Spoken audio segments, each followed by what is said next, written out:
ಪ್ರೀಸ್ lord. ಸುತನಿಗೂ ಮತ್ತು ಪವಿತ್ರ ಆತ್ಮರಿಗೂ ಮಹಿಮೆಯಾಗಲಿ.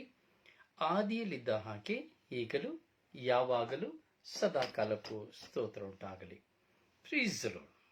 ಪ್ರೀಸ್ lord. ಪ್ರಭು ಯೇಸುವಿನಲ್ಲಿ ನನ್ನ ಪ್ರಿಯ ಸಹೋದರ ಸಹೋದರಿಯರೇ, ದೇವರ ಮಕ್ಕಳೇ, ಪ್ರಭು ಯೇಸು ಕ್ರಿಸ್ತರ ಕೃಪಾವರ ಪ್ರಸಾದವು, ದೇವರ ಪ್ರೀತಿಯು, ಪವಿತ್ರ ಆತ್ಮರ ಅನ್ಯೋನ್ಯತೆಯು ನಿಮ್ಮೆಲ್ಲರೊಡನೆ ಇರಲಿ. ಪ್ರೀಸ್ ಲಾರ್ಡ್. ಪ್ರೀಸ್ ಲಾರ್ಡ್. ಪ್ರಿಯರೇ, ಈ ಸುಂದರವಾದ ಸಮಯದಲ್ಲಿ ನಾವೆಲ್ಲರೂ ಮಧ್ಯಾಹ್ನದ ಈ 3:30 ಗಂಟೆಯ ಸ್ವರ್ಗೀಯ ಮನ ಶುಶ್ರೂಷೆಯಲ್ಲಿ ಒಂದಾಗುತ್ತಾ ಇದ್ದೇವೆ. ನಾವು ಧ್ಯಾನಿಸುವಂತಹ ಧ್ಯಾನ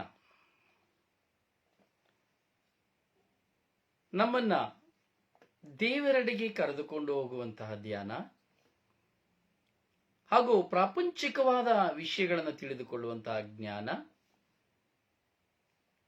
ಆಧ್ಯಾತ್ಮಿಕತೆಯ ಪರಿಪಕ್ವತೆಯ ಧ್ಯಾನ, ನಮ್ಮನ್ನು ನಾವು ಪರಿಶುದ್ಧಗೊಳಿಸಿಕೊಳ್ಳುವ ಧ್ಯಾನ, ಪಶ್ಚಾತ್ತಾಪದೆಡೆಗೆ ಸಾಗಿ ನಾವು ಹೊಸತನದಲ್ಲಿ ಜೀವಿಸುವಂತಹ ಧ್ಯಾನ. ಈ ಸ್ವರ್ಗೀಯವನ್ನ ಶುಶ್ರೂಷೆಯಲ್ಲಿ ನಾವು ಧ್ಯಾನಿಸತಕ್ಕಂತಹ ಧ್ಯಾನಗಳು ಕೆಲವು ವಿಭಿನ್ನವಾಗಿಯೂ, ಕೆಲವು ಕ್ರಿಯಾತ್ಮಕವಾಗಿಯೂ, ಕೆಲವು ಗಾಯವುಳ್ಳದ್ದಾಗಿಯೂ, ಹೀಗೆ ಅನೇಕ ವಿಧದಲ್ಲಿ ನಮ್ಮನ್ನು ಪರಿಪಕ್ವವಾಗಿಸುವಂತ ಧ್ಯಾನವಾಗಿದೆ.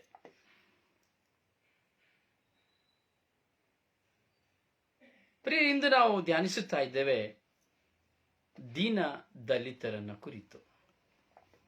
ಹಲವು ಸಮಯಗಳ ನಂತರ ನಾವು ಇಂದು ಮತ್ತೆ ಸಿರಾಕನ ಗ್ರಂಥಕ್ಕೆ ಹೆಜ್ಜೆ ಇಟ್ಟಿದ್ದೇವೆ. ಸಿರಾಕನ ಗ್ರಂಥ. ಈ ಸಿರಾಕನ ಗ್ರಂಥದ ಧ್ಯಾನಗಳನ್ನು ನಾವು ಕಳೆದ ದಿನಗಳಲ್ಲಿ ಧ್ಯಾನಿಸಿದೆವು. ಈಗ ಮತ್ತೆ ನಾವು ಅದೇ ಸಿರಾಕನ ಗ್ರಂಥವನ್ನ ನಾವು ಧ್ಯಾನಿಸ್ತಾ ಇದ್ದೇವೆ. ಸಿರಾಕನ ಗ್ರಂಥದ 7ನೇ ಅಧ್ಯಾಯವನ್ನ ನಾವು ಧ್ಯಾನಿಸುತ್ತಾ ಈ ದಿನದಲ್ಲಿ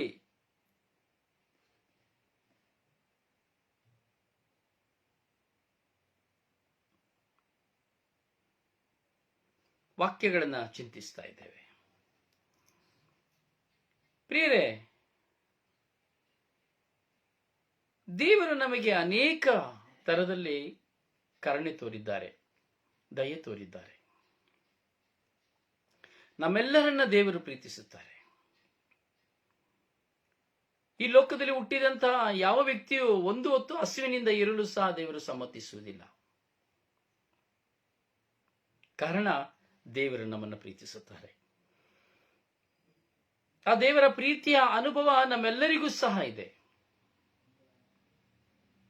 ನಮ್ಮ ಕೈಯಲ್ಲಿ ಹಣವಿದೆ, ಕೆಲವರ ಕೈಯಲ್ಲಿ ಹಣವಿದೆ, ಕೆಲವರ ಕೈಯಲ್ಲಿ ಅಂತಸ್ತಿದೆ, ಕೆಲವರ ಕೈಯಲ್ಲಿ ಆಸ್ತಿ ಇದೆ, ಜಮೀನಿದೆ, ಕೆಲಸವಿದೆ, ಹೀಗೆ ಬಿಸ್ನೆಸ್ ಇದೆ. ಹೀಗೆ ಅನೇಕ ವಿಧದಲ್ಲಿ ಹಲವಾರು ಜನರು ನಾವು ಕೆಲಸ ಮಾಡ್ತಾ ಇದ್ದೇವೆ. ದುಡಿಯಲಲ್ಲದವನ್ನು ಉಣ್ಣಲು ಬಾರದು ಎಂದು ಹೇಳಿದಂತೆ ನಾವು ಪ್ರತಿಯೊಬ್ಬರು ದುಡಿಯುತ್ತಾ ಇದ್ದೇವೆ ಹಾಗೂ ಭುಜಿಸುತ್ತಾ ಇದ್ದೇವೆ. ಪ್ರಿಯರೇ, ದೇವರ ವಾಕ್ಯ ನಮ್ಮನ್ನು ಮುನ್ನಡೆಸುವಂಥದ್ದು, ನಮ್ಮನ್ನ ಶಕ್ತಿಪಡಿಸುವಂಥದ್ದು, ನಮ್ಮನ್ನು ಜ್ಞಾನದಿಂದ ತುಂಬುವಂಥದ್ದು, ವಿವೇಕವನ್ನು ಅರಿಸುವಂಥದ್ದು, ದೈವ ಭಯವನ್ನು ತಿಳಿಸುವಂಥದ್ದು ಹಾಗೂ ಸ್ವರ್ಗ ರಾಜ್ಯವನ್ನ ನಮಗೆ ತೋರ್ಪಡಿಸುವಂಥದ್ದು.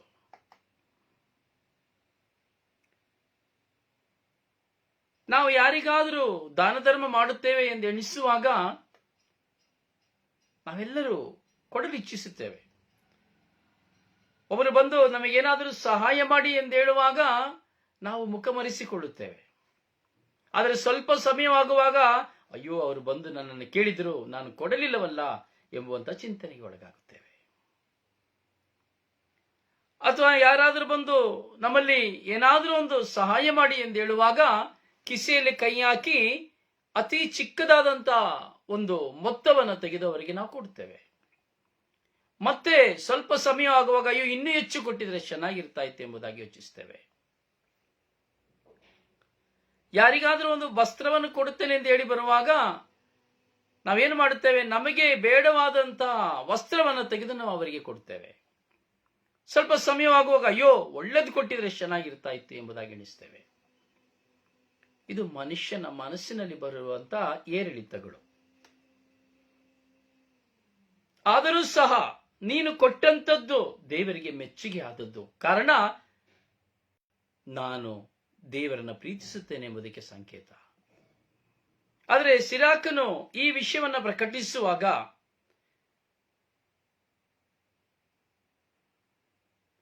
32ನೇ ವಾಕ್ಯದಲ್ಲಿ, 7ನೇ ಅಧ್ಯಾಯದ 32ನೇ ವಾಕ್ಯದಲ್ಲಿ ಹೇಳುತ್ತಾನೆ, ಬಡವನಿಗೆ ಕೊಡುಗೆ ನೀಡು ಧಾರಾಳವಾಗಿ. ಅಂದರೆ ನಿನಗಿರುವಂತಹ ಆಸ್ತಿಯನ್ನೆಲ್ಲ ಬರೆದು ಬಿಡು ಎಂಬುದಾಗಿ ಅಲ್ಲ, ನಿನಗಿರುವಂತಹ ಹಣವನ್ನೆಲ್ಲ ಕೊಟ್ಟು ಬಿಡು ಎಂಬುದಾಗಿ ಅಲ್ಲ. ಒಬ್ಬ ಬಡವನಿಗೆ ಧಾರಾಳವಾಗಿ ನೀನು ಕೊಡು, ಕೊಡುಗೆಯನ್ನು ಕೊಡು.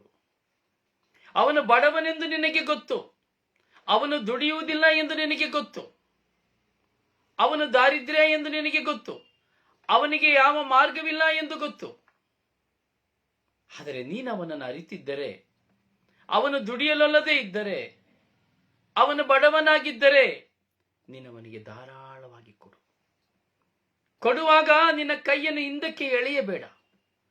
ಪವಿತ್ರಾತ್ಮರು ನಿನಗೆ ಪ್ರೇರಣೆ ಕೊಡುವಂತಹ ವ್ಯಕ್ತಿಗೆ ನೀನು ಕೊಡುವಾಗ ಆ ಕೈಯನ್ನು ಹಿಂದಕ್ಕೆ ಎಳೆಯಬೇಡ,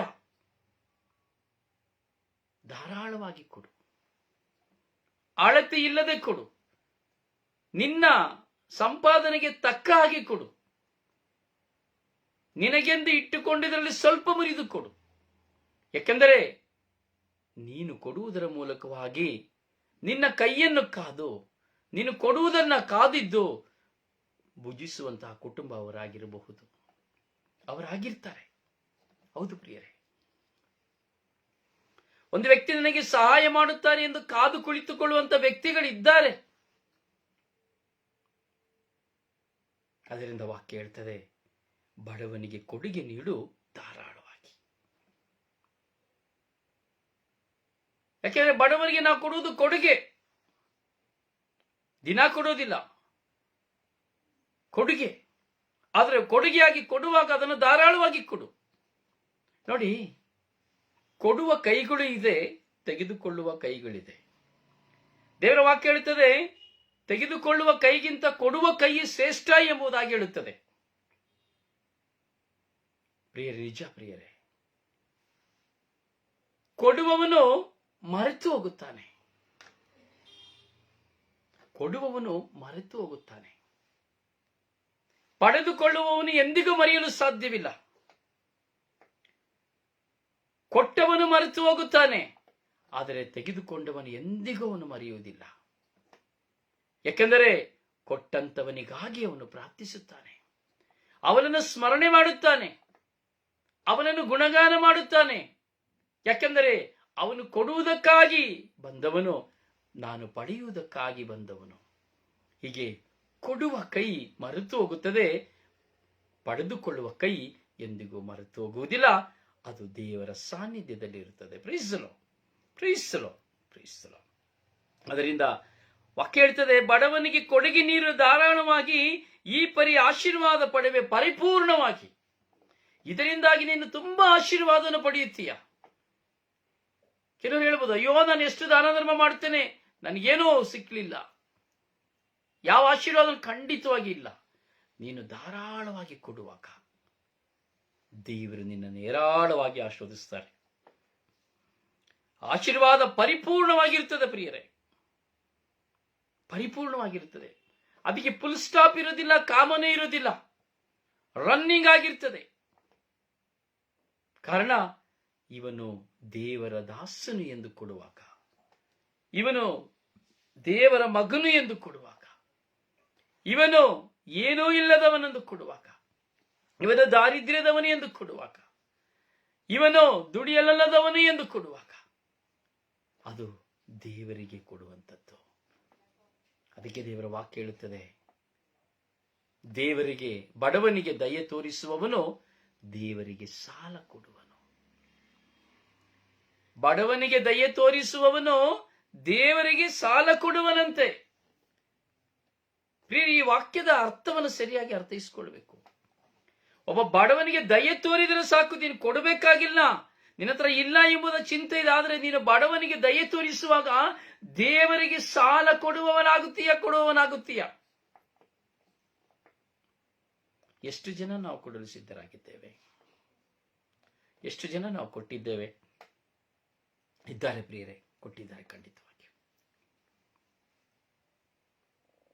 ನನ್ನ ಜೀವಿತದಲ್ಲಿ ನಾನು ಸ್ಮರಿಸಿಕೊಳ್ಳುವಂತಹ ವ್ಯಕ್ತಿಗಳಿದ್ದಾರೆ. ಪರಿಪೂರ್ಣವಾದ ಆಶೀರ್ವಾದವನ್ನು ಅವರಿಂದ ಅನುಭವಿಸುವುದನ್ನ ನಾನು ಕಾಣ್ತಾ ಇದ್ದೇನೆ. ಪ್ರಿಯರೇ, ಅದರಿಂದ ಬಡವರಿಗೆ ಕೊಡುಗೆಯನ್ನ ನಾವು ನೀಡುವಾಗ ಧಾರಾಳವಾಗಿ ನೀಡಬೇಕು. ಕೊಡುವಾಗ ಹಳೆಯ ಸೀರೆ ಅಲ್ಲ, ಹರಿದು ಹೋಗಿರುವ ಸೀರೆ ಅಲ್ಲ, ಅಳಿಸಿ ಹೋಗಿರುವ ಅನ್ನ ಅಲ್ಲ, ಫ್ರಿಡ್ಜ್ ನಲ್ಲಿ 1 ವಾರದಿಂದ ಇಟ್ಟು ನಮಗೆ ತಿನ್ಲಿಕ್ಕಾಗ್ಲಿಲ್ಲ ಅಂತ ಹೇಳಿ ಇನ್ನು ಅದನ್ನ ತೆಗೆದು ಕೊಡುವುದಲ್ಲ. ಹೊಸದಾದದ್ದನ್ನ ಧಾರಾಳವಾಗಿ ತನ್ನ ಮಗನಿಗೆ ಕೊಟ್ಟಂತೆ, ಮಗಳಿಗೆ ಕೊಟ್ಟಂತೆ, ಬಾಳ ಸಂಗಾತಿಗೆ ಕೊಟ್ಟಂತೆ, ಒಂದು ನಿನ್ನ ಒಳ್ಳೆಯ ಮಿತ್ರನಿಗೆ ಕೊಟ್ಟಂತೆ ನೀನು ನಾನು ಧಾರಾಳವಾಗಿ ಕೊಡಬೇಕು. ಅಲ್ಲಿ ಮುಖಮರೆ ಮಾಚಿಕೊಳ್ಳದೆ ಕೊಡಬೇಕು. ಹೌದು ನನ್ನ ಸಹೋದರನೇ, ಸಹೋದರಿ, ವಾಕ್ಯ ಹೇಳ್ತದೆ, ದಾನ ಮಾಡು ಎಲ್ಲ ಜೀವಾತ್ಮಗಳಿಗೆ. ಎಲ್ಲ ಜೀವಾತ್ಮಗಳಿಗೆ ದಾನ ಮಾಡು. ಇದೇನಪ್ಪ ಇದರ್ಥ? ಎಲ್ಲ ಜೀವಾತ್ಮಗಳಿಗೆ. ಯಾರನ್ನು ನೀನು ತಾರತಮ್ಯ ಮಾಡಬೇಡ, ಯಾರನ್ನು ನೀನು ಕೊರತೆ ನೋಡಬೇಡ. ನಿನಗೆ ಕೈ ಇದೆ, ಕಾಲಿದೆ, ಕಣ್ಣಿದೆ, ಇದನ್ನು ನೋಡಬೇಡ. ಹೌದು, ಎಲ್ಲ ಜೀವಾತ್ಮಗಳಿಗೆ ನಾವು ದಾನ ಮಾಡಬೇಕು. ಪ್ರಿಯರೇ, ಕೆಲವು ಸಂಗತಿಗಳನ್ನು ನಿಮಗೆ ನಾನು ಹೇಳಿದ್ದೇನೆ, ಆದರೂ ಹೇಳ್ತೇನೆ. ಕಾರಣ ಇದು ನಿಮ್ಮ ಜೀವಿತದಲ್ಲಿ ದೇವರಿಗೆ ಮೆಚ್ಚುಗೆಯಾಗಿ ಮಾರ್ಪಾಡಾಗಬೇಕೆಂದು. ನಾವು ಎಷ್ಟೋ ಜನ ನೋಡ್ತೇವೆ, ನಾಯಿಗಳಿಗೆ ಊಟ ಹಾಕ್ತಾರೆ, ರಸ್ತೆಯಲ್ಲಿರೋ ನಾಯಿಗಳಿಗೆ ಊಟ ಹಾಕ್ತಾರೆ. ನೀವು ಸಹ ಹಾಕಬಹುದು. ಮನೆಯಲ್ಲಿ ಸಾಕಿದ ಒಂದು ನಾಯಿಗೆ ಊಟ ಹಾಕಬಹುದು, ಒಂದು ಕೋಳಿಗೆ ಊಟ ಹಾಕಬಹುದು, ಒಂದು ಬಾತುಕೋಳಿಗೆ ಊಟ ಹಾಕಬಹುದು, ಒಂದು ಸಾಕುವಂತ ಒಂದು ಲವ್ ಬರ್ಡ್ಸ್ಗೆ ನೀವು ಊಟ ಹಾಕಬಹುದು. ಯಾವ ಪ್ರಾಣಿಗಳು, ಅದು ಬೆಕ್ಕಿಗೆ ನೀವು ಊಟ ಹಾಕಬಹುದು. ಇದು ದೇವರು ಸೃಷ್ಟಿ ಮಾಡಿದಂತ ಜೀವ ಇರುವಂತ ಪ್ರತಿಯೊಂದಕ್ಕೂ ದೇವರು ಆಹಾರವನ್ನು ಕೊಡ್ತಾರೆ. ಕಾಡಿನಲ್ಲಿ ನೋಡಿ, ಸಿಂಹಗಳಿಗೆ, ಹುಲಿಗಳಿಗೆ, ಆನೆಗಳಿಗೆ, ಆದರೆ ಒಂದಕ್ಕೊಂದು ಮೇವನ್ನು ಅನುಭವಿಸುತ್ತದೆ. ಆದರೆ ಮನುಷ್ಯನಾಗಿರುವಂತಹ ನಾನು, ನನ್ನ ಮುಂದೆ ಇರುವಂತಹ ಎಲ್ಲ ಜೀವಾತ್ಮಗಳಿಗೂ, ನನ್ನ ಕಣ್ಣು ಮುಂದೆ ಕಾಣುವ ಜೀವಾತ್ಮಗಳಿಗೆ ನಾವು ಆಹಾರವನ್ನು ಕೊಡಬೇಕು, ದಾನ ಮಾಡಬೇಕು. ಅದು ಒಂದು ದಾನ. ನಾನು ಕೆಲವು ಸಾರಿ ನಡೆದು ಹೋಗ್ತಾ ಇರ್ತೇನೆ, ಈ ಇರುವೆಗಳ ಗೂಡುಗಳನ್ನು ನೋಡುವಾಗ ನನಗೆ ತುಂಬಾ ಸಂತೋಷ. ನನಗೆ ತುಂಬಾ ಸಂತೋಷ. ರಸ್ತೆಯಲ್ಲಿ ಹೋಗುವಾಗ ಕೆಲವು ಸಾರಿ ನಾನು ತಿಂಡಿಗಳನ್ನು ತೆಗೆದುಕೊಳ್ತೇನೆ, ಬಿಸ್ಕೆಟ್ನ ಅಥವಾ ಏನಾದರೂ ತೆಗೆದು ನಾನು ಕಿಸೆಯಲ್ಲಿ ಹಾಕಿ ಕೊಡ್ತೇನೆ. ಕಿಸೆಯಲ್ಲಿ ಹಾಕಿ ನಾನು ನಡೆದು ಹೋಗುವಾಗ ಏನು ಮಾಡುತ್ತೇನೆ ಎಂಬುದಾದರೆ, ಆ ಇರುವೆಗಳ ಗೂಡುಗಳನ್ನು ಹುಡುಕಿ ಹೋಗಿ ಅವುಗಳಿಗೆ ಪುಡಿ ಮಾಡಿ ಹಾಕಿ ಹೋಗುತ್ತೇನೆ.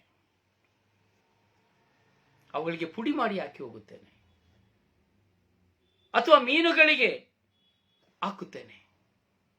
ಇದನ್ನ ನಾನು ಯಾಕೊಂದು ಚಿಕ್ಕ ಸಾರಾಂಶವಾಗಿ ಹೇಳ್ತಾ ಇದ್ದೇನೆ ಅಷ್ಟೇ.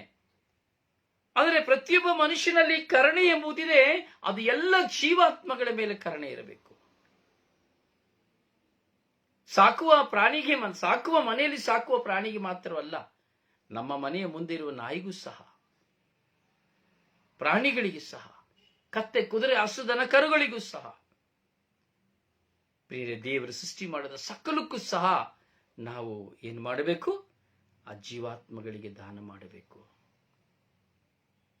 ದಾನ ಅಂದ್ರೆ ಬರೀ ಹಣ ಕೊಡುವುದಲ್ಲ ದಾನ, ಅಥವಾ ಮನುಷ್ಯನಿಗೆ ಕೊಡುವುದಲ್ಲ ದಾನ. ದೇವರು ಸೃಷ್ಟಿ ಮಾಡಿದ ಎಲ್ಲವುಗಳಿಗೆ ನಾವು ಅದರ ಅವಶ್ಯಕತೆಗೆ ತಕ್ಕಾಗಿ ದಾನವನ್ನು ಮಾಡಬೇಕು. ನೋಡಿ, ಪ್ರಭು ಯೇಸುವನ್ನು ನಾವು ನೋಡುತ್ತೇವೆ. ಪರ್ವತ ಪ್ರಸಂಗದಲ್ಲಿ ಪ್ರಭು ಯೇಸು ಶುಭ ಸಂದೇಶವನ್ನು ಸಾರ್ತಾರೆ. 3 ದಿನ ರಿಟ್ರೀಟ್ ಅನ್ನು ನಡೆಸ್ತಾರೆ ಪ್ರಭು ಯೇಸು. ಆ 3 ದಿನ ರಿಟ್ರೀಟ್ ಅಲ್ಲಿ ಯಾರು ಸಹ ಆಹಾರ ಮಾಡಿರ್ಲಿಕ್ಕಿಲ್ಲ. ಎಲ್ಲ ಊರು ಕೇರಿಗಳಿಂದ ಬಂದಿರ್ತಾರೆ. 5,000 ಜನ, ಗಂಡಸರ ಸಂಖ್ಯೆ 5,000 ಜನ ಎಂಬುದಾಗಿ ವಾಕ್ಯ ಹೇಳ್ತದೆ. ಈ 3 ದಿನ ಆಗುವಾಗ ಯೇಸು ಶಿಷ್ಯರನ್ನು ಕರೆಯುತ್ತಾರೆ. ನೋಡಿ, ಇವರು 3 ದಿನದಿಂದ ಅನ್ನವಿಲ್ಲದೆ ಊಟವಿಲ್ಲದೆ ಇದ್ದಾರೆ. ಹೋಗುವಾಗ ರಸ್ತೆಯಲ್ಲಿ ತಲೆ ತಿರುಗಿ ಬಿದ್ದಾರು. ಅದರಿಂದ ಅವರಿಗೆ ತಿನ್ನೋದಕ್ಕೆ ಏನಾದರೂ ಕೊಡಿ ಎಂಬುದಾಗಿ ಪ್ರಭು ಯೇಸು ತನ್ನ ಶಿಷ್ಯರಿಗೆ ಹೇಳುತ್ತಾರೆ. ಆಗ ಶಿಷ್ಯರು ಹೇಳುತ್ತಾರೆ, 200 ದಿನಾರಿ ನಾಣ್ಯಗಳನ್ನು ತಂದರೂ ಸಹ ಇವರಿಗೆ ಊಟವನ್ನು ಬಡಿಸಲಾಗುವುದಿಲ್ಲ, ಸಾಕಾಗುವುದಿಲ್ಲ. 200 ದಿನಾರಿ ನಾಣ್ಯಗಳನ್ನು ತಂದರೂ ಸಹ. ಆದರೆ ಅಲ್ಲಿ ವಾಕ್ಯ ಹೇಳ್ತದೆ, ಯೇಸುವಿನ ಮನ ಕರಗಿತು. ಕುರುಬನಲ್ಲದ ಕುರಿಗಳಂತಿರುವ ಅವರನ್ನು ನೋಡಿ ಯೇಸುವಿಗೆ ಮನ ಕರಗಿತು. 3 ದಿನಗಳಿಂದ ದೇವರ ವಾಕ್ಯವನ್ನು ಕೇಳಿ ಕುಳಿತುಕೊಂಡಂತಹ ಯೇಸುವಿನ ಮನ ಕರಗಿತು. ಯೇಸು ಹೇಳಿದರೆ, ಎಲ್ಲರನ್ನ ಪಂಕ್ತಿಯಾಗಿ ಕೂರಿಸಿರಿ. ಇಲ್ಲಿ ಯಾರ ಬಳಿ ಏನಿದೆ ಅಂತ ನನಗೆ ಗೊತ್ತಿಲ್ಲ ಎಂದು ಹೇಳುವಾಗ ಅವರು ಹೇಳುತ್ತಾರೆ, ಒಬ್ಬ ಬಾಲಕನ ಬಳಿ 5 ರೊಟ್ಟಿಗಳು 2 ಮೀನುಗಳಿವೆ ಎಂಬುದಾಗಿ. ಪ್ರಭು ಯೇಸು ಹೇಳಿದರೆ, ಅದನ್ನ ನನ್ನ ಬಳಿ ತೆಗೆದುಕೊಂಡು ಬನ್ನಿ. 5 ರೊಟ್ಟಿ 2 ಮೀನುಗಳನ್ನು ತಂದರು. ಪ್ರಭು ಯೇಸು ಅದನ್ನ ಕೈಗಳಲ್ಲಿ ಹಿಡಿದುಕೊಂಡರು. ಕೃತಜ್ಞತಾ ಸ್ತೋತ್ರವನ್ನು ಸಲ್ಲಿಸಿದರು. ತದನಂತರ ಶಿಷ್ಯರ ಕೈಗೆ ಕೊಡಲೋಗುವಾಗ ಶಿಷ್ಯರಿಗೆ ಆಶ್ಚರ್ಯ. 5 ರೊಟ್ಟಿ 2 ಮೀನುಗಳನ್ನು ಕೊಡುವಾಗ ಅವರ ಪುಟ್ಟಿಗಳು ತುಂಬಿದವು. ವಿಸ್ಮಯಕಾರಿಯಾಯಿತು. ಇದೇನಿದು ಎಂಬ ಆಶ್ಚರ್ಯವಾಯಿತು. ಅವರ ಕಣ್ಣುಗಳಲ್ಲಿ ನೋಡುವಾಗ ಶಿಷ್ಯರು ತಡಬರಿಸಿದರು. ಶಿಷ್ಯರು ತಮ್ಮ ಕೈಗಳಿಂದ ಪುಟ್ಟಿಗಳನ್ನು ತೆಗೆದು ಪಕ್ಕದಲ್ಲಿರುವಂತವರಿಗೆ ಕೊಟ್ಟರು. ಹಂಚಿರಿ ಎಂಬುದಾಗಿ. ಯೇಸುವಿನಿಂದ ಕೈಗಳಿಂದ ತೆಗೆದುಕೊಳ್ಳುವಂತಹ ಎಲ್ಲಾ ಪುಟ್ಟಿಗಳಲ್ಲಿಯೂ ಶಿಷ್ಯರ ಕೈಗೆ ಹೋಗುವಂತಹ ಎಲ್ಲ ಪುಟ್ಟಿಗಳು ತುಂಬಲು ಪ್ರಾರಂಭಿಸಿದವು. ಹಂಚಿದರು, ಹಂಚುತ್ತಲೇ ಇದ್ದರು. ಪುಟ್ಟಿಗಳು ಖಾಲಿಯಾಗಲಿಲ್ಲ, ಮೀನು ಖಾಲಿಯಾಗಲಿಲ್ಲ, ರೊಟ್ಟಿ ಖಾಲಿಯಾಗಲಿಲ್ಲ. ಎಲ್ಲರೂ ತಿಂದು ತೃಪ್ತರಾದರು ಎಂಬುದಾಗಿ ವಾಕ್ಯ ಹೇಳುತ್ತದೆ. ಪ್ರಭು ಯೇಸು ಹೇಳಿದರು, ತಿಂದು ತೆಗೆದ ಮೇಲೆ ಯೇಸು ಹೇಳಿದರು, ಅದನ್ನ ಮಿಕ್ಕಿದವುಗಳನ್ನ ತೆಗೆದುಕೊಂಡು ಬನ್ನಿ ಎಂಬುದಾಗಿ. 12 ಪುಟ್ಟಿಗಳು ಉಳಿಯಿತು. 5 ರೊಟ್ಟಿ 2 ಮೀನುಗಳ ನಿಮಿತ್ತವಾಗಿ 12 ಪುಟ್ಟಿಗಳ ಮೀನು ಮತ್ತೆ ರೊಟ್ಟಿ ಉಳಿಯಿತು. ಪ್ರಭು ಯೇಸು ಸಹ ದಾನ ಮಾಡಿದರು, ಕರುಣೆ ತೋರಿದರು, ಹಸಿದವರ ಹಸಿವನ್ನ ನೀಗಿಸಿದರು. ಹೌದು ಪ್ರಿಯ ಸಹೋದರನೇ ಸಹೋದರಿ, ಕೇವಲ ದೇವರ ವಾಕ್ಯ ಸಾರುವುದಲ್ಲ ಅಥವಾ ದೇವರ ವಾಕ್ಯ ಕೇಳುವುದಲ್ಲ, ಆ ದೇವರ ವಾಕ್ಯಕ್ಕೆ ಅನುಗುಣವಾಗಿ ನೀವು ಜೀವಿಸಬೇಕು. ದೇವರ ವಾಕ್ಯಕ್ಕೆ ಅನುಗುಣವಾಗಿ ನಾವು ಜೀವಿಸಬೇಕು. ಹೌದು ನನ್ನ ಪ್ರಿಯನೇ, ಕೊಡುವಾಗ ನಾವು ಧಾರಾಳತ್ವವನ್ನು ಪಡೆದಿರಬೇಕು. ಯಾಕಂದ್ರೆ ದೇವರ ವಾಕ್ಯ ಹೇಳ್ತಾ ಇದೆ, ಈ ಬಡವನಿಗೆ ಮಾತ್ರವಲ್ಲ, ಜೀವಾತ್ಮಗಳಿಗೆ ಮಾತ್ರವಲ್ಲ, ದಾರಿದ್ರ್ಯನಿಗೆ ಮಾತ್ರವಲ್ಲ, ರೋಗಿಗೆ ಮಾತ್ರವಲ್ಲ, ದೇವರ ವಾಕ್ಯ ಹೇಳ್ತಾ ಇದೆ, ನೀನು ದಯೆ ತೋರದೆ ಇರಬೇಡ, ಸತ್ತವನಿಗೂ ದಯೆ ತೋರದೆ ಇರಬೇಡ. ಸತ್ತವನಿಗೂ ಸಹ ದಯೆ ತೋರದೆ ಇರಬೇಡ. ನೋಡಿ ಪ್ರಿಯರೇ, ದೇವರ ವಾಕ್ಯ ಇದು ಜ್ಞಾನ. ಒಬ್ಬ ಸತ್ತು ಹೋದ, ಅವನಿಗೆ ಒಂದು ವಸ್ತ್ರವನ್ನ ಅಥವಾ ಅವನಿಗೆ ಒಂದು ಪೆಟ್ಟಿಗೆಯನ್ನ ಅಥವಾ ಅದಕ್ಕೆ ಒದಗುವಂತ ಯಾವುದಾದ್ರೂ ಒಂದು ಸಣ್ಣ ಒಂದು ಖರ್ಚನ್ನ ಅಥವಾ ಅವನ ಮುಂದೆ ಅವನಿಗಾಗಿ ಪ್ರಾರ್ಥಿಸುವ ಒಂದು ಪ್ರಾರ್ಥನೆಯನ್ನ, ಅವನಿಗಾಗಿ ಭಿನ್ನಯಿಸುವ ಒಂದು ಪ್ರಾರ್ಥನೆಯನ್ನ ಅಥವಾ ಅವನ ಹೆಸರಿನಲ್ಲಿ ಒಂದು ದಾನ ಧರ್ಮವನ್ನ ದೇವರ ವಾಕ್ಯ ಹೇಳ್ತಾ ಇದೆ. ದಯೆ ತೋರದೆ ಇರಬೇಡ ಸತ್ತವನಿಗೆ. ಅವನ ಮೇಲೆ ಕರುಣೆ ತೋರು, ದಯೆ ತೋರು. ಅವನು ನಿನ್ನ ಮಿತ್ರನಾಗಿರದೇ ಇರಬಹುದು, ಅಥವಾ ನಿನ್ನ ಶತ್ರುವಾಗಿರಬಹುದು, ಅಥವಾ ಕೆಟ್ಟವನಾಗಿರಬಹುದು ಸಮಾಜದಲ್ಲಿ. ಆದರೆ ಅವನು ಸತ್ತ ಮೇಲೆ ಅವನ ಮೇಲೆ ದಯೆ ತೋರು. ಅಲ್ಲಿ ಅವನನ್ನು ದೂಷಿಸಬೇಡ, ನಿಂದಿಸಬೇಡ, ತಿರಸ್ಕರಿಸಬೇಡ, ಅವನ ಬಗ್ಗೆ ಟೀಕೆ ಮಾಡಬೇಡ, ಅವನ ಬಗ್ಗೆ ಇಲ್ಲ ಸಲ್ಲದನ್ನು ಹೇಳಬೇಡ. ನಿನ್ನ ಕೈಯಲ್ಲಾಗಿ ಸಹಾಯವನ್ನು ಮಾಡು. ಅವನ ಸಂಸ್ಕಾರಕ್ಕೆ ನಿನ್ನ ಕೈಯಾದ ಸಹಾಯವನ್ನು ಮಾಡು. ಅವನ ಮೇಲೆ ದಯೆ ತೋರಿಸು. ಸತ್ತುವಾದ ಸಾಯಿಲಿ ಎಂದು ಹೇಳಬೇಡ. ಅವನು ನಿನಗೆ ಮಾಡಿದ ಯಾವುದೋ ಒಂದು ನೋವಿನ ನಿಮಿತ್ತವಾಗಿ, ಅನ್ಯಾಯದ ನಿಮಿತ್ತವಾಗಿ ಅವನನ್ನ ನೀನು ಶಪಿಸಬೇಡ. ಯಾಕೆಂದರೆ ಒಂದು ದಿನ ನೀನು ಸಹ ಸಾಯಬೇಕಾಗಿ ಬರುವುದು. ಎಷ್ಟೋ ಜನ ನೋಡಿ, ಪಕ್ಕದಲ್ಲಿ ಇರುತ್ತಾರೆ, ಪಕ್ಕದ ಮನೆಯಲ್ಲಿರುತ್ತಾರೆ, ಪಕ್ಕದ ಬೀದಿಯಲ್ಲಿರುತ್ತಾರೆ, ಬಾಂಧವ್ಯದಲ್ಲಿರುತ್ತಾರೆ. ಸತ್ತರೆ ಅವರ ಹತ್ರ ಹೋಗಿ ನೋಡುವುದಿಲ್ಲ.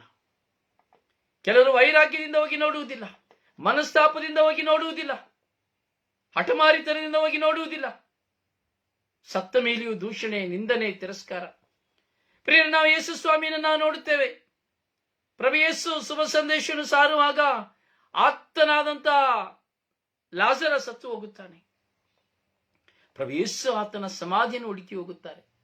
ಸತ್ತು ಹೋದ, ಆದರೆ ಅವನು ಪುನರ್ಜೀವನ, ಅವನು ಈ ಜೀವವನ್ನು ಕೊಡುತ್ತಾರೆ. ಆದರೂ ಸಹ ಸತ್ತು ಹೋದ ಎಂದು ಹೇಳಿದ ತಕ್ಷಣ ಪ್ರಭು ಯೇಸು ಅಳುತ್ತಾರೆ.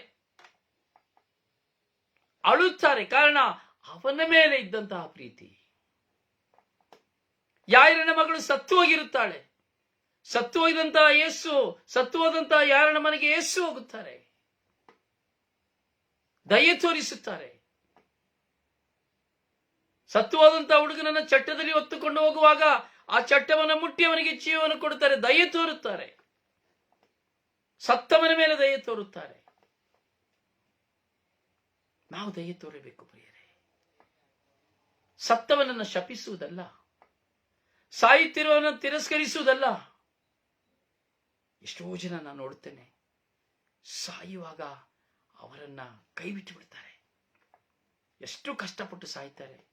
ನನ್ನ ಮಗನನ್ನ ನೋಡಬೇಕು, ಮಗಳನ್ನ ನೋಡಬೇಕು, ಹೆಂಡತಿಯನ್ನ ನೋಡಬೇಕು, ಗಂಡನನ್ನ ನೋಡಬೇಕು, ಹಾತೊರೆಯುತ್ತಾರೆ. ಕೊನೆಯ ಗಳಿಗೆಯಲ್ಲಿ ಅಯ್ಯೋ ನನ್ನ ಗಂಡ ನನ್ನಲ್ಲಿ ಮಾತನಾಡಲಿಲ್ಲವಲ್ಲ, ನನ್ನ ಹೆಂಡತಿ ಮಾತನಾಡಲಿಲ್ಲವಲ್ಲ, ಅಯ್ಯೋ ನನ್ನ ಮಗ ಬರಲಿಲ್ಲವಲ್ಲ, ನನ್ನ ಮಗಳು ಬರಲಿಲ್ಲವಲ್ಲ, ನನ್ನ ಮಿತ್ರ ಬರಲಿಲ್ಲವಲ್ಲ ಎಂಬುದಾಗಿ ಕೊರಗುತ್ತಾರೆ. ಆದರೆ ಕೆಲವು ಸಾರಿ ಗೊತ್ತಿದ್ದು ನಾವು ಹೋಗುವುದಿಲ್ಲ. ಅಯ್ಯೋ ನನ್ನ ಮಿತ್ರ ಬರಲಿಲ್ಲವಲ್ಲ ಕೊರಗುತ್ತಾರೆ, ಆದರೂ ನಾವು ಹೋಗುವುದಿಲ್ಲ. ಸತ್ತವನ ಮೇಲೆಯೂ ಸಾಯುವವನ ಮೇಲೆಯೂ ನಾವು ದಯೆ ತೋರುವುದಿಲ್ಲ. ಅದೇ ದೇವರ ವಾಕ್ಯ ಹೇಳುತ್ತಾ ಇದೆ, ದಯೆ ತೋರದೆ ಇರಬೇಡ ಸತ್ತವನಿಗೆ.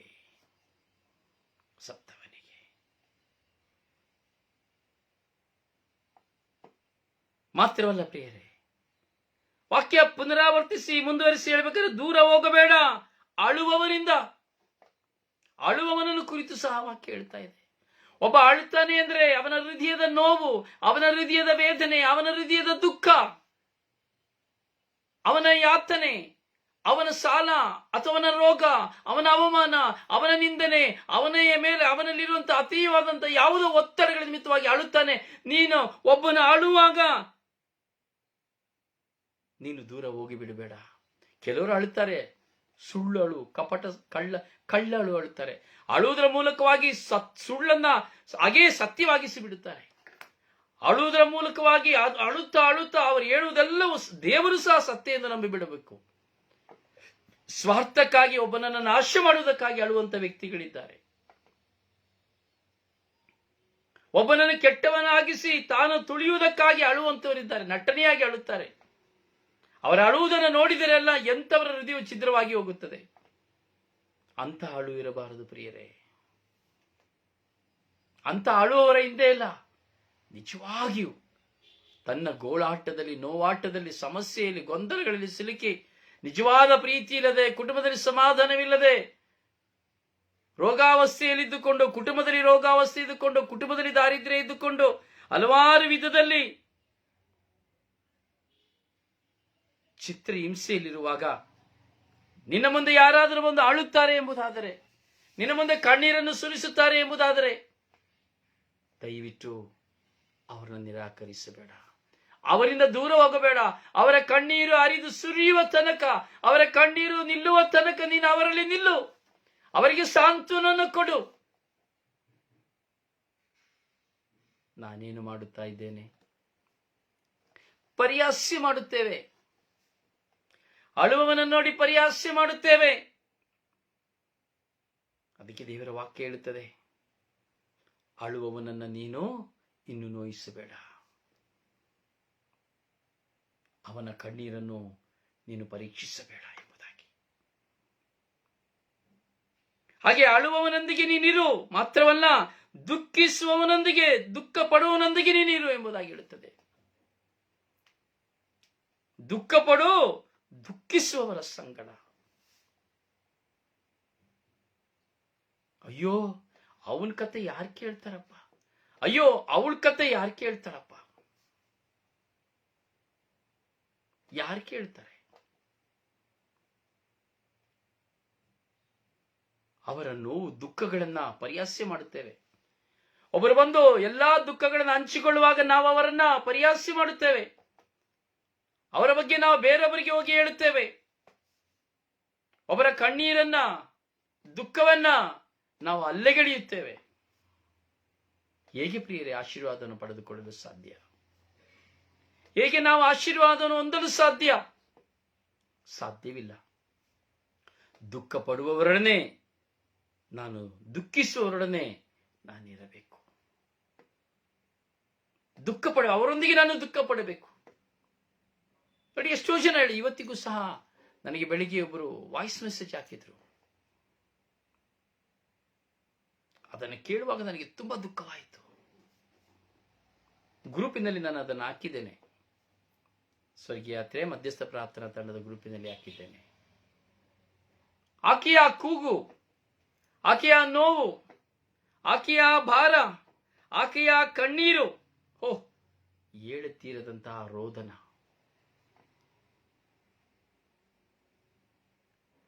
ದುಃಖ ಪಡುವವರೊಡನೆ ನಾವು ದುಃಖ ಪಡಬೇಕು.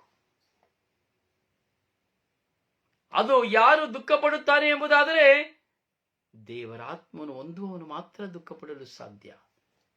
ಅಂದ್ರೆ ಒಂದು ಪದದಲ್ಲಿ ಹೇಳಬೇಕಾದ್ರೆ ಮನುಷ್ಯತ್ವ ಇರುವವನು ಮಾತ್ರವೇ ದುಃಖ ಪಡಲು ಸಾಧ್ಯ. ದುಃಖ ಪಡಬೇಕು. ದುಃಖಿಸುವವರನ್ನು ಸೇರಿ ನಾನು ದುಃಖಿಸಬೇಕು. ಕೇಳಬಹುದು, ಏನ್ ಬದ ತಲೆ ಕೆಟ್ಟಿದೆಯಾ? ಯಾರಾದ್ರೂ ಅವ್ರು ದುಃಖ ಪಡ್ತಾರೆ, ನಾವು ದುಃಖ ಪಡ್ಲಿಕ್ಕೆ? ಅದೇ ಮಾನವೀಯತೆ, ಅದೇ ಮನುಷ್ಯತ್ವ. ದುಃಖ ಪಡುವವನೊಂದಿಗೆ ನೀನು ದುಃಖಿಸಿ ಎಂದರೆ ನೀನು ಅವನಿಗೆ ಸಾಂತ್ವನವನ್ನು ಕೊಡು, ಅವನಿಗೆ ಸಮಾಧಾನವನ್ನು ಕೊಡು, ಅವನಿಗೆ ಭರವಸೆಯನ್ನು ಕೊಡು, ಅವನಿಗೆ ಧೈರ್ಯವನ್ನು ಕೊಡು, ಅವನಿಗೆ ನಿನ್ನ ಪ್ರೀತಿಯನ್ನು ಕೊಡು. ದುಃಖಿಸುವವಳು ನೀನು ದುಃಖಪಟ್ಟು ಅವನಿಂದ ಅವನ ಪ್ರೀತಿಯನ್ನು ನೀನು ಪಡೆದು ನಿನ್ನ ಪ್ರೀತಿಯನ್ನು ಅವನಿಗೆ ಕೊಟ್ಟು ಅವನ ಜೀವಿತಕ್ಕೆ ಒಂದು ಮಾರ್ಗವಾಗಿರು. ದಾರಿದ್ರ್ಯನಾಗಿರೋ ಅವನ ಜೀವನಕ್ಕೆ ಒಂದು ಬೆಳಕಾಗಿರು.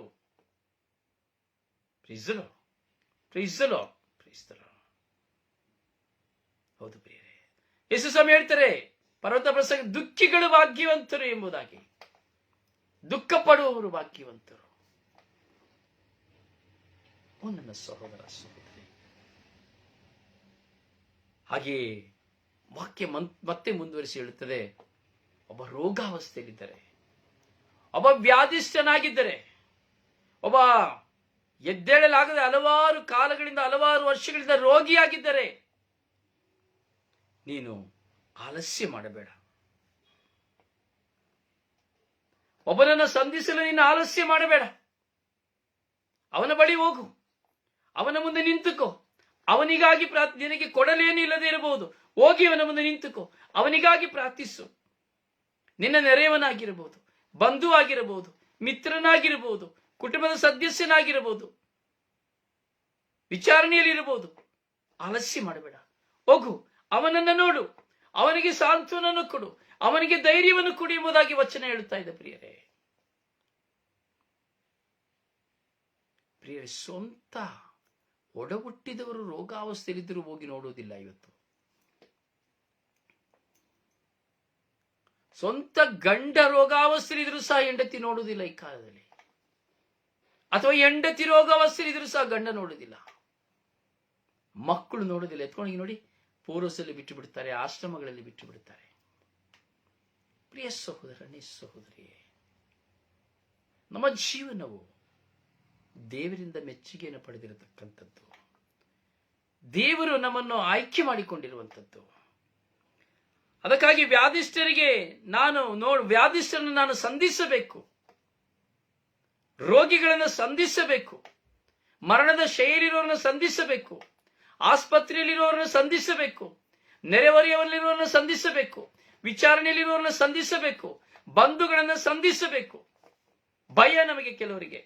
ಅಯ್ಯೋ, ಅವ್ರನ್ನ ನೋಡಕ್ ಹೋದ್ರೆ ನಾವು ಹಣ್ಣು ಕೊಡಬೇಕು, ಅವ್ರನ್ನ ನೋಡಕ್ ಹೋದ್ರೆ ನಾವು ಏನಾದ್ರೂ ದುಡ್ಡು ಕೊಡಬೇಕು, ಅಯ್ಯೋ ಅವ್ರು ದುಡ್ಡು ಕೇಳ್ತಾರೆ, ಸಾಲ ಕೇಳ್ತಾರೆ.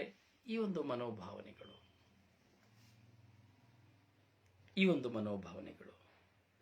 ಪ್ರಿಯ, ನಾವು ವಾಕ್ಯ ಹೇಳ್ತದೆ, ಆಲಸ್ಯವಾಗಬಾರದು, ವ್ಯಾಧಿಷ್ಠರಿಗೆ ನೀಡುವ ಭೇಟಿಯಿಂದ ಪ್ರೀತಿ ಪಾತ್ರನಾಗುವೆ ನೀನು ಇಂತಹ ಸತ್ಕಾರ್ಯಗಳಿಂದ. Hallelujah, hallelujah. ನೋಡಿ, ದೇವರಿಗೆ ಪ್ರೀತಿ ಪಾತ್ರ ಇಂತಹ ಒಂದು ಸತ್ಕಾರ್ಯಗಳನ್ನು ಮಾಡುವಾಗ ಕೆಲವು ಸಾರಿ ನೀವು ನೋಡಬೇಕು, ಅವ ಮನುಷ್ಯನ ಸಾವಿನ ಸಮಯದಲ್ಲಿಯೂ ಸಹ ಬಂಗಾರವಿಲ್ಲ ಎಂದು ನೋಡಲು ನಿರಾಕರಿಸಿದವರಿದ್ದಾರೆ.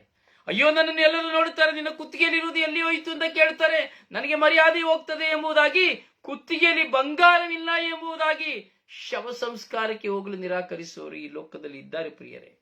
ಈ ಅನುಭವದಲ್ಲಿ ನಾನು ಹೇಳ್ತಾ ಇದ್ದೇನೆ. ಅಯ್ಯೋ, ಅವ್ರನ್ನ ಹೋಗಿ ನೋಡಕ್ ಹೋದ್ರೆ ನನಗೇನಾದ್ರೂ ಆಗಿಬಿಡ್ತದೆ, ನನಗೇನಾದ್ರೂ ರೋಗ ಆಗಿಬಿಡ್ತದೆ ಎಂದು ಹೇಳುವವರಿದ್ದಾರೆ.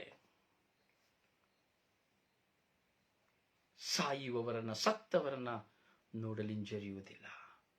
ಮರಣಾವಸ್ಥೆಯಲ್ಲಿರೋರ್ನ ಹೋಗಿ ಅಯ್ಯೋ, ಯಾರು ನಿಂತ್ಕೊಳ್ತಾರೆ ಅವ್ರ ಪಕ್ಕದಲ್ಲಿ, ಅಯ್ಯೋ ಅವರಿಗೆ ವಾಸನೆ, ಅಯ್ಯೋ ಅವರು ಸರಿ ಇಲ್ಲ, ಅಯ್ಯೋ ಅವ್ರ ಹಾಗೆ ಬೇಡವಾದದನ್ನು ಹೇಳಿ ನಾವು ಆಲಸ್ಯ ಮಾಡುತ್ತೇವೆ, ಆಲಸ್ಯ ತೋರುತ್ತೇವೆ. ಕೊನೆಗೆ ಸತ್ತ ಮೇಲೆ ಹೇಳ್ತೇವೆ, ಅಯ್ಯೋ ಪಾಪ ಸತ್ತು ಹೋದ್ರು, ಇನ್ನು ಸ್ವಲ್ಪ ದಿನ ಇದ್ದೀರಿ, ಎಷ್ಟು ಚೆನ್ನಾಗಿರ್ತಾ ಇದ್ರು ಅಲ್ವಾ, ಎಷ್ಟು ಕಷ್ಟಪಟ್ರಲ್ವ, ಸತ್ತ ಮೇಲೆ ಸಾಯುವಾಗ ಎಷ್ಟು ಕಷ್ಟಪಟ್ರಲ್ವಾ. ಅಲ್ಲಿ ಫಿಲಾಸಫಿ ಮಾತನಾಡ್ತೇವೆ, ಅಲ್ಲಿ ನಾವು ನಟನೆಯ ಮಾತುಗಳನ್ನು ಆಡ್ತೇವೆ, ಮನುಷ್ಯತ್ವ ಇಲ್ಲದ ಮಾತುಗಳನ್ನು ಆಡ್ತೇವೆ, ವಂಚನೆಯ ಮಾತುಗಳನ್ನು ಆಡ್ತೇವೆ. ಜೀವಿಸುವಾಗ, ಮರಣಶೈಲಿರುವಾಗ, ರೋಗದಲ್ಲಿರುವಾಗ ಒಂದು ಕ್ಷಣ ಹೋಗಿ ಅವರ ಮುಂದೆ ನಿಂತು ಎರಡು ಮಾತುಗಳನ್ನು ಆಡಿ ಸಾಂತ್ವನವನ್ನು ಕೊಡಲು ಯೋಗ್ಯನಲ್ಲದ ನಾವು ಸತ್ತು ಹೋದ ಮೇಲೆ ಅವರ ಮೇಲೆ ಕರುಣೆ ತೋರಿಸಬೇಕೆಂಬ ಮಾತುಗಳನ್ನು ಆಡ್ತೇವೆ. ಆದರೆ ದೇವರ ವಾಕ್ಯ ಹೇಳ್ತಾ ಇದೆ, ನೀನು ಆಲಸ್ಯ ತೋರದೆ ವ್ಯಾಧಿಷ್ಠರನ್ನ ನೀನು ಭೇಟಿ ಮಾಡುವಾಗ ದೇವರಿಗೆ ಪ್ರೀತಿ ಪಾತ್ರನಾಗುವೆ. ನೋಡಿ, ಎಂಥ ಒಂದು ವಾಕ್ಯ. ಈ ಎಲ್ಲಾ ಮಾತುಗಳನ್ನು ಹೇಳುವಾಗ ಕೊನೆಯಲ್ಲಿ ಗ್ರಂಥಕರ್ತ ಹೇಳುತ್ತಾನೆ, ನೋಡು, ಇದೆಲ್ಲ ನೀನು ಮಾಡು. ಹೇಳುವಾಗಲೂ ಕೆಲವರಿಗೆ ಎಡಿಸ್ಬೋದು, ಅಯ್ಯೋ ಇದನ್ನೆಲ್ಲ ಯಾರು ಮಾಡ್ತಾರಪ್ಪ, ಇವ್ರೇನೋ ಬಾಯಲ್ಲಿ ಹೇಳ್ತಾರೆ, ಕೆಲಸ ಇಲ್ಲ ಇವರಿಗೆ, ಬರೀ ಬೊಗಳದೇ ಕೆಲಸ, ಬರೀ ಹೇಳದೇ ಕೆಲಸ, ಮಾಡೋ ನಮಗಲ್ವಾ ಗೊತ್ತು, ನಮಗೆ ಟೈಮ್ ಇದೆ. ನೋಡಿ, ಟೈಮ್ ಇಲ್ಲ ನನಗೆ. ಒಂದು ವ್ಯಕ್ತಿ ಹೇಗಿದ್ರು ಟೈಮ್ ಇಲ್ಲ. ಯಾರೇ ಎಷ್ಟೇ ಅನಾರೋಗ್ಯದಲ್ಲಿ ಮರಣ ಶೈಲಿದ್ರೆ ಹೇಳೋದು ಒಂದೇ ಮಾತು, ನನಗೆ ಸಮಯವಿಲ್ಲ, ನನಗೆ ಹಣವಿಲ್ಲ, ನನಗೆ ತುಂಬಾ ಕೆಲಸ.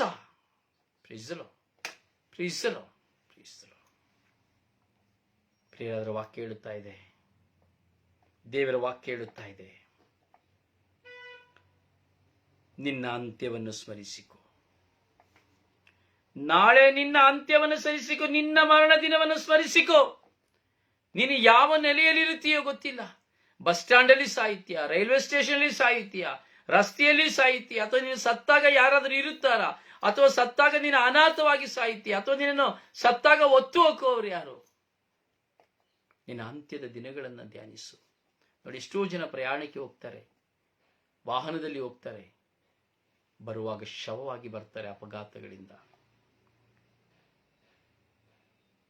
ಎಷ್ಟೋ ವಾಹನದ ಆಕ್ಸಿಡೆಂಟ್ಗಳಲ್ಲಿ ಸತ್ತು ಹೋಗ್ತಾರೆ. ಎಷ್ಟೋ ಜನ ಹೋಗಿ ಬಸ್ ಸ್ಟ್ಯಾಂಡ್ ಅಲ್ಲಿ ಸತ್ತು ಹೋಗ್ತಾರೆ. ಎಷ್ಟೋ ಜನ ರೈಲ್ವೆ ಸ್ಟೇಷನ್ ಸತ್ತು ಹೋಗ್ತಾರೆ. ಎಲ್ಲಿ ಸಾಯ್ತಾರೆ ಅಂತ ಗೊತ್ತಿಲ್ಲ. ಮಲಗಿದ ಕಡೆಯೇ ಸತ್ತು ಹೋಗ್ತಾರೆ, ಹೋಟೆಲ್ ಅಲ್ಲಿ ಸತ್ತು ಹೋಗ್ತಾರೆ, ಮಾತಾಡ್ತಾ ಇದ್ದಾಗೆ ಸತ್ತು ಹೋಗ್ತಾರೆ. ಮರಣದ ದಿನವನ್ನು, ನಿನ್ನ ಅಂತ್ಯದ ದಿನವನ್ನು ನೀನು ಸ್ಮರಿಸಿಕ ಎಂಬುದಾಗಿ ವಾಕ್ಯ ಹೇಳ್ತಾ ಇದೆ. ನನ್ನ ಸಾವು ಹೇಗೆ ಎಂದು ನಮಗೆ ಗೊತ್ತಿಲ್ಲ, ಆದರೆ ನನ್ನ ಸಾವಿನ ನೆನಪು ನನಗಿರುವುದಾದರೆ ನನ್ನ ಮತ್ತೊಬ್ಬರ ಸಾವಿನ ಬಗ್ಗೆ ಕಾಳಜಿಯನ್ನು ಕೊಡುತ್ತೇನೆ. ನನ್ನ ಅಂತ್ಯದ ದಿನಗಳನ್ನು ನಾನು ಜ್ಞಾಪಕದಲ್ಲಿ ಇಟ್ಟುಕೊಳ್ಳಬೇಕು. ಒಳ್ಳೆಯ ಮರಣಕ್ಕೆ ಸಿದ್ಧತೆಗಳು, ಈಗ ನಾವು ಧ್ಯಾನಿಸಿದಂತಹ ಮಾತುಗಳು. ಇವತ್ತು ನೋಡಿ, ಎತ್ತ ತಂದೆ ತಾಯಿಗೆ ಊಟ ಹಾಕೋದಿಲ್ಲ, ಎತ್ಕೊಂಡೋಗಿ ಪೂರ್ವದಲ್ಲಿ ಬಿಟ್ಟು ಬಿಡ್ತಾರೆ, ವೃದ್ಧಾಶ್ರಮಗಳಲ್ಲಿ ಬಿಟ್ಟು ಬಿಡುತ್ತಾರೆ.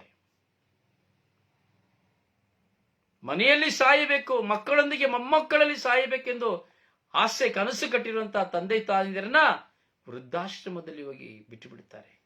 ಸತ್ತು ಹೋದ್ರು ಅಂದ್ರೆ ಅವಾಗ್ಲೂ ಹೇಳ್ತಾರೆ, ನಮಗೆ ಟೈಮ್ ಇಲ್ಲ, ಅದೇನ್ ಬೇಕು ನೀವು ಮಾಡಿಬಿಡಿ, ನಿಮಗೆ ಹಣ ಕೊಡುತ್ತೇನೆ. ಇಂಥ ಕ್ರೂರಿಗಳು ಇರುವುದನ್ನು ನಾನು ನೋಡಿದ್ದೇನೆ, ನೀವು ಸಹ ನೋಡಿದ್ದೀರಿ. ಹಣ ಸಂಪಾದನೆಗಾಗಿ ಎತ್ತ ತಂದೆ ತಾಯಿ, ಜನ್ಮ ಕೊಟ್ಟ ತಂದೆ ತಾಯಿ ಸತ್ತರೂ ಸಹ ಅವರ ಮುಖವನ್ನು ನೋಡಲು ಬರಲಾಗದಂತ ವ್ಯಕ್ತಿಗಳು ಈ ಲೋಕದಲ್ಲಿ ಇದ್ದಾರೆ. ಎಷ್ಟೋ ಜನ ಪರದೇಶದಲ್ಲಿ ದುಡಿಯುತ್ತಾ ಇರ್ತಾರೆ. ಜನ್ಮ ಕೊಟ್ಟ ತಂದೆ ತೀರಿ ಹೋದರು, ತಾಯಿ ತೀರಿ ಹೋದರು, ಟೈಮ್ ಇಲ್ಲ, ರಜೆ ಇಲ್ಲ. ನಿನ್ನ ಜನ್ಮ ಕೊಟ್ಟಂತಹ ಎತ್ತ ತಂದೆ ತಾಯಿ ಸತ್ತಾಗ ನಿನಗೆ ಟೈಮ್ ಇಲ್ಲ, ನನಗೆ ಕೆಲಸ ಇದೆ ಎಂಬುದು ಹೇಳುವುದಾದ್ರೆ ನೀನು ಎಂತ ದುರದೃಷ್ಟ, ಎಂತ ಶಾಪಗ್ರಸ್ತರು. ಯೋಚನೆ ಮಾಡಿ ನೋಡಿ. ಸ್ವಂತ ತಂದೆ ತಾಯಿ ಸತ್ತಾಗಲೂ ಟೈಮ್ ಇಲ್ಲ. ಎಂಥ ದುರಾದೃಷ್ಟವಂತರು ನಾವು, ಎಂಥ ಶಾಪಗ್ರಸ್ತರು. ನಿನಗೆ ಜನ್ಮ ಕೊಟ್ಟು, ನಿನಗೆ ವಿದ್ಯಾಭ್ಯಾಸ ಕೊಟ್ಟು, ಸಾಕಿ ಸಲಹಿ, ತನಗಿಲ್ಲದಿದ್ದರೂ ನಿಮಗೆ, ಅವರಿಗೆ, ಮಕ್ಕಳಿಗೆ ಉಣ್ಣಿಸಿ ಬೆಳೆಸಿ, ಗಡ್ಡ ಮೀಸೆ ಬಂದು, ಹೆಣ್ಣು ಮಗಳಿಗೆ ಎದೆ ಬಂದು, ಪ್ರಾಯ ಬಂದು, ವಿವಾಹ ಮಾಡಿ, ಕೆಲಸ ಕೊಡಿಸಿ ಸಂಪಾದನೆ ಮಾಡುತ್ತಾರೆ. ಹೊರದೇಶದಲ್ಲಿ ಹೋಗಿ ಲಕ್ಷಗಟ್ಟಲೆ ಸಂಪಾದನೆ ಮಾಡುತ್ತಾರೆ. ಆದರೆ ತಂದೆ ಸತ್ತು ಹೋದರು, ತಾಯಿ ಸತ್ತು ಹೋದರು ಎಂದರೆ, ಇರಿ ಒಂದೆರಡು ದಿನದಲ್ಲಿ ನಾನು ಬರುತ್ತೇನೆ, ನಾನು ಬರುವವರೆಗೆ ನನ್ನ ತಂದೆಯನ್ನ, ತಾಯಿಯ ಪಾರ್ಥಿವ ಶರೀರವನ್ನು ನೋಡುವವರೆಗೆ ದಯವಿಟ್ಟು ನನ್ನ ತಂದೆ ತಾಯಿಯನ್ನ ಸುರಕ್ಷಿತವಾಗಿಸಿಕೊಳ್ಳಿ ಎಂದು ಹೇಳುವವರು ಎಷ್ಟು ಮಂದಿ. ಅಯ್ಯೋ, ನಾನು ಈಗ ತಾನೇ ಹೋಗಿ ಬಂದೆ, 2-3 ತಿಂಗಳಾಯ್ತು, ಈಗ ನನಗೆ ಆಗುದಿಲ್ಲಪ್ಪ. ಕೆಲವು ಕಡೆ ಇರ್ತದೆ, ಕೆಲವು ಕಡೆ ನಿಬಂಧನೆಗಳಿರ್ತದೆ. ಆದ್ರೂ ಆ ನಿಬಂಧನೆಗಳಿಗೆ ಖಂಡಿತವಾಗಿ ಉತ್ತರವಿರುತ್ತದೆ. ಅದಕ್ಕೆ ಖಂಡಿತವಾಗಿ ದೇವರು ಈ ಪ್ರತಿಯೊಬ್ಬರ ಮನಸ್ಸನ್ನ, ಕಲ್ಲಾದ ಮನಸ್ಸನ್ನ ಮಾರ್ಪಡಿಸುತ್ತಾರೆ. ಪ್ರಿಯ ಸಹೋದರನೇ, ಸಹೋದರಿಯೇ, ಅದರಿಂದ ಮರಣದ ಗಳಿಗೆಯೂ ಸಹ ನಮ್ಮ ಮುಂದೆ ಇದೆ. ಹಾಗೆ ನಮ್ಮ ಮರಣವನ್ನು ಸಹ ನಾವು ಸ್ಮರಿಸಿಕೊಳ್ಳಬೇಕು. ನನ್ನ ಮರಣಕ್ಕೆ ಎಷ್ಟು ಜನ ಬರಬಹುದು, ನಾನು ಸತ್ತಾಗ ಎಷ್ಟು ಜನ ನನ್ನ ದೂಷಿಸಬಹುದು, ತಿರಸ್ಕರಿಸಬಹುದು, ಶಪಿಸಬಹುದು. ಇವೆಲ್ಲವನ್ನ ನೆನಪಿಗೆ ತಂದುಕೊಳ್ಳುವುದಕ್ಕಾಗಿ ವಾಕ್ಯ ಹೇಳ್ತಾ ಇದೆ, ನಿನ್ನ ಅಂತ್ಯವನ್ನು ಸ್ಮರಿಸಿಕೋ ಎಲ್ಲಾ ವ್ಯವಹಾರಗಳಲ್ಲೂ, ಆಗ ನೀನು ಪಾಪದಲ್ಲಿ ಬೀಳುವುದಿಲ್ಲ ಎಂದಿಗೂ. ನೀನು ಯಾವಾಗ ನಿನ್ನ ಮರಣವನ್ನು ಸ್ಮರಿಸಿಕೊಳ್ಳುತ್ತೀಯ, ಆಗ ನೀನು ಏನೇ ಕೆಲಸ ಮಾಡಿದ್ರು, ಏನೇ ವ್ಯವಹಾರ ಮಾಡಿದ್ರು, ಯಾವ ವಿಧವಾದ ಜೀವನ ಮಾಡಿದರೂ ಸಹ ನೀನು ಪಾಪದಲ್ಲಿ ಬೀಳಲು ಸಾಧ್ಯವಾಗುವುದಿಲ್ಲ. ಪಾಪ ಮಾಡುವುದಕ್ಕೂ ಸಹ ನಿನ್ನನ್ನು ಬಿಡುವುದಿಲ್ಲ.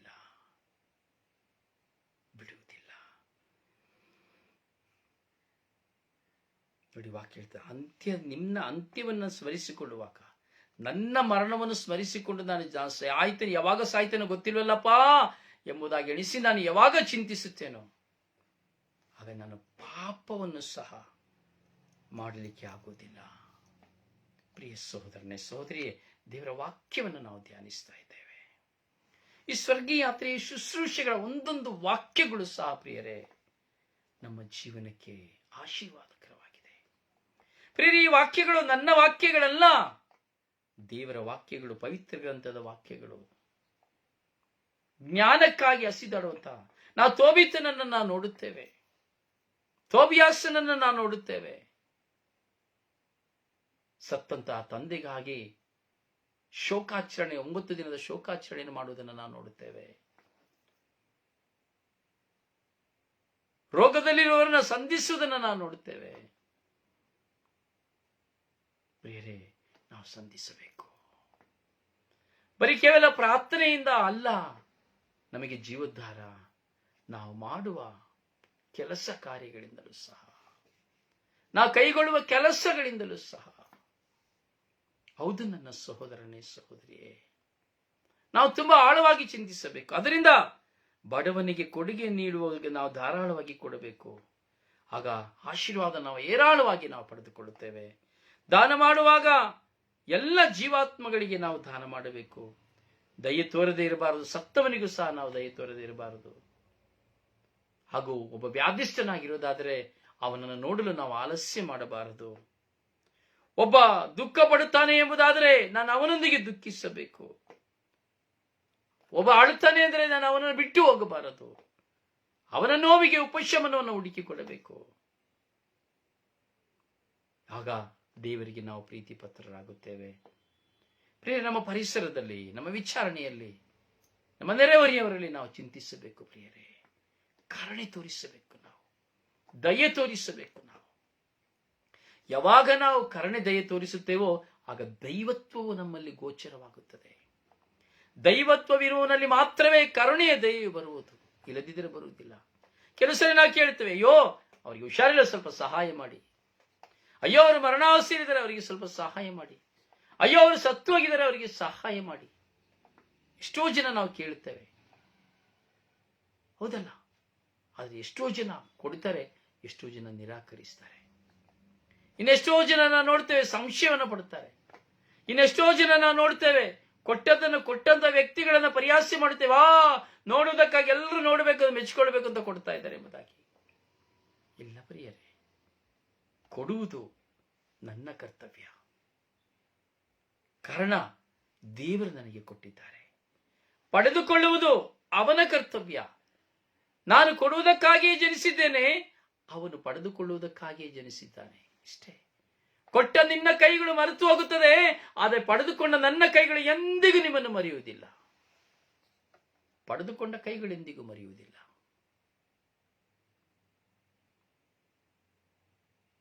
ಪ್ರಿಯ ಸಹೋದರನೇ, ಸಹೋದರಿಯೇ, ನಮ್ಮ ಜೀವಿತದಲ್ಲಿ ನಾವು ದೇವರ ಮಕ್ಕಳು ಎಂದು ಹೇಳುವುದಕ್ಕೆ ಹಲವಾರು ಸಂಕೇತಗಳಿದೆ. ಆ ಹಲವಾರು ಸಂಕೇತಗಳ ಅನುಭವಗಳು ನಮ್ಮದಾಗಬೇಕು ನಮ್ಮ ಜೀವಿತದಲ್ಲಿ. ಆದರೆ ಆ ಅನುಭವಗಳಿಂದ ನಾವು ಹೊರಗಾಗಿ ಬಿಡುತ್ತೇವೆ. ದೇವರನ್ನು ಪ್ರೀತಿಸುತ್ತೇವೆ ಎಂದು ಹೇಳುತ್ತೇವೆ, ಪ್ರೀತಿಸುತ್ತೇವೆ, ಆದರೆ ನೆರೆಯವರವರನ್ನು ಪ್ರೀತಿಸುವುದಿಲ್ಲ, ನಮ್ಮ ಮುಂದೆ ಇರುವವರನ್ನ ಪ್ರೀತಿಸುವುದಿಲ್ಲ. ಆದರೆ ಅಂತ ಸಮಯದಲ್ಲಿ ನೀನು ದೇವರನ್ನು ಪ್ರೀತಿಸುತ್ತೀಯ ಎನ್ನುವುದಾದರೆ ಅದು ಅಪ್ಪಟ ಸುಳ್ಳು ಎಂಬುದಾಗಿ ದೇವರ ವಾಕ್ಯ ಹೇಳುತ್ತದೆ. ನೀನು ಕೊಲೆಗಾರ ಎಂಬುದಾಗಿ ದೇವರ ವಾಕ್ಯ ಹೇಳುತ್ತದೆ. ನೀನು ಧರ್ಮನಿಂದಕ ಎಂಬುದಾಗಿ ದೇವರ ವಾಕ್ಯ ಹೇಳುತ್ತದೆ. ಪ್ರಿಯ, ಇವೆಲ್ಲವೂ ನಮಗಾಗಿರುವಂತಹ ವಚನಗಳು, ವಾಕ್ಯಗಳು. ಅದರಿಂದ ಕರುಣೆ ನಮ್ಮೆಲ್ಲರ ಒಂದು ಏನಾಗಬೇಕು, ಸ್ವಭಾವ ಆಗಬೇಕು. ನಮಗಿರುವಂತಹ ಒಂದು ಸ್ವಭಾವ ಕರುಣೆ ಆಗಬೇಕು. ಯಾರನ್ನು ನೋಡಿದರೆ ನಾವು ಕರುಣೆ ತೋರಿಸುವರಾಗಬೇಕು, ದಯೆ ತೋರಿಸುವರಾಗಬೇಕು, ಪರಿಹಾಸ್ಯ ಮಾಡುವರಾಗಬಾರದು. ದುಃಖಿತರನ್ನು ನೋಡಿ ಹಾಗೆ ಆಗಬೇಕು, ಒಳ್ಳೆದಾಯ್ತು, ಹಾಗೇ ಆಗಬೇಕು, ಹೀಗೇ ಮಾಡಬೇಕೆಂಬುದಾಗಿ ಪರಿಹಾಸ್ಯ ಮಾಡಿ ನಾವು ಚುಚ್ಚಿ ಮಾತನಾಡುವುದನ್ನು ಸಹ ನಾವು ನೋಡ್ತೇವೆ. ಪ್ರಿಯರೇ, ಮತ್ತೊಬ್ಬರು ದುಃಖ ಪಡುತ್ತಾರೆ. ಹಲವಾರು ವಿಧದಲ್ಲಿ ದುಃಖಕ್ಕೆ ಒಳಗಾಗುವಂತಹ ವ್ಯಕ್ತಿಗಳು ಈ ಲೋಕದಲ್ಲಿದ್ದಾರೆ. ಆ ಎಲ್ಲ ದುಃಖ ಪಡುವಂತಹ ವ್ಯಕ್ತಿಗಳಿಗಾಗಿ ನಾವು ಪ್ರಾರ್ಥಿಸಬೇಕು. ಸಂಧಿಸಲಾಗಲಿಲ್ಲದೆಂಬುದಾದರೂ ಸಹ ನಾವು ಪ್ರಾರ್ಥಿಸಬೇಕು. ಯಾಕೆಂದರೆ ನಾವು ಕರೆ ಹೊಂದಿದವರಾಗಿದ್ದೇವೆ. ಪ್ರಿಯ ಸಹೋದರನೇ, ಸಹೋದರಿಯೇ, ದೇವರ ವಾಕ್ಯವು ಸಜೀವವಾದದ್ದು. ದೇವರ ವಾಕ್ಯವು ನಮ್ಮೊಂದಿಗೆ ವಾಸ ಮಾಡುವಂಥದ್ದು. ದೇವರ ವಾಕ್ಯವು ಪ್ರೀತಿ ರೂಪವಾದದ್ದು ಹಾಗೂ ದೇವರ ಪ್ರತಿರೂಪವಾದದ್ದು. ಅದರಿಂದ ಆಲಿಸೋಣ, ಧ್ಯಾನಿಸೋಣ, ಪಾಲಿಸೋಣ. ದೇವರು ನಿಮ್ಮನ್ನು ಆಶೀರ್ವದಿಸಲಿ. ನಿಮಗಾಗಿ ಪ್ರಾರ್ಥಿಸುವ ನಿಮ್ಮ ಸೇವಕ ಬ್ರದರ್ ರೊಜಾರಿಯೋ ಪಾಡೋಪರ.